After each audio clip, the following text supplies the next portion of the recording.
Welcome back to TechRadar. My name is Matt Phillips. I'm joined today by our phones writer, Tom Bedford. Tom, how you doing? I am good, thanks, Matt. You? Yeah, no worries at all. All good. I'm good, Tom, because folding phones are still here. They're still coming out, and we just got a new one announced from Huawei. Tell us all about it. That's it. We've been hearing rumors about Huawei's Mate X2 for a little while, and the company's just confirmed that it's going to be releasing in February 22nd. It also showed a little teaser of what the thing's going to look like. So we do know one of the biggest changes it's going to make from its predecessors. You see, Huawei's other two foldable phones, the Mate X and the Mate XS, folded with the screen on the outside, so you could fold it up to be bigger. I've got a demonstration actually.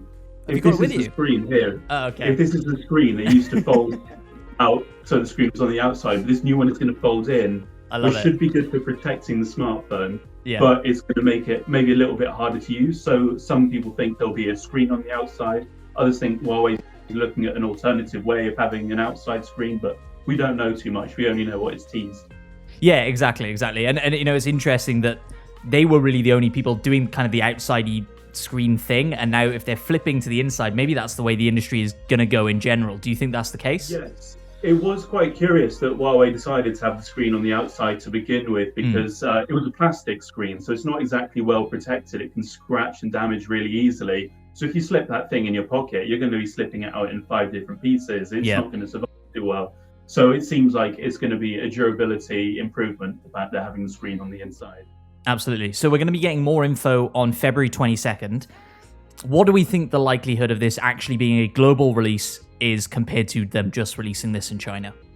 I'd say it's slim for the Mate X2, but there might be things worth looking at. You see, the original Mate X had quite sporadic releases. Some countries could get it, some couldn't, and it was really staggered. But the Mate XS, which was quite the similar product, like a little bit tweaked, was available in more markets. So we could see the Mate X2, a bit harder to come by, but a Mate X2S, which is a tongue twister in itself.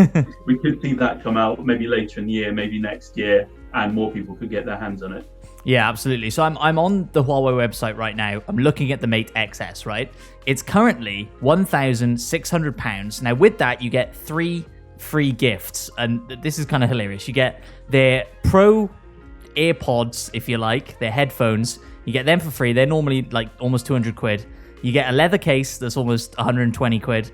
And you get instructions to the app gallery, which is currently 99p, but you're getting it for free with your phone purchase. I just thought that was hilarious. But what do we realistically think this is going to be priced at? Let's pretend it does get a global launch on February 22nd. What can we be expecting here?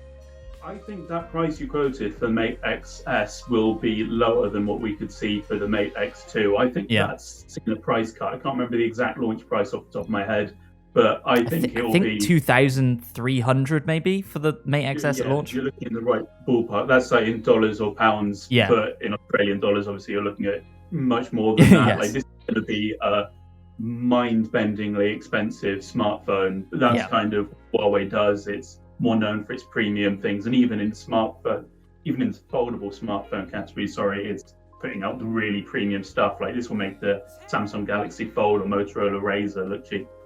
Yeah, absolutely. And so we're kind of entering that kind of 3rd generation now almost of foldable phones. What do we think is on the horizon then beyond the Mate X2 that could be really interesting? I think the thing we're looking for now is more companies to put out folding smartphones. At the moment, we've seen Samsung, Motorola, and Huawei, and nobody else is really doing anything in that sphere, even though we've seen companies tease their ideas or we've seen patents come out, but no one's actually put out a product to market that we can buy. I guess Royale has as well. Yeah. So we need to see more people do that. I also think there's been a really strong pivot to rolling smartphones recently, with Oppo, TCL, and LG all showing off their products. So we might not see the foldable smartphone market go on much longer. We might see the rollable sector steal its thunder a little bit, although some categorize them as the same thing. Yeah, it'll definitely be interesting to see where we go from here. The big question on everybody's mind, though, Tom, are we going to get a folding Apple phone this year? I have no information about that, but I'd say with 99% security, no, we're not. Well, I'm going to make it the headline of the video, so what are you going to do about it? Yes, Apple will do a new folding smartphone. I've got it in my pocket. Right. That's it. I just need that clip, Tom. That's all I need. That's all I need. Thanks for joining me, Tom. I really appreciate it. Let us know down in the comments below if you're interested in folding phones. Do you think they're a gimmick, or do you think 2021 is going to be the year when we see it really hit the mainstream? I'm intrigued to hear what you guys have to say about it. If you enjoyed this video, want to see more just like it, consider subscribing to TechRadar on YouTube and give the video a like, hit that bell, do all of those fun things, and I will see you on the next one. Bye-bye.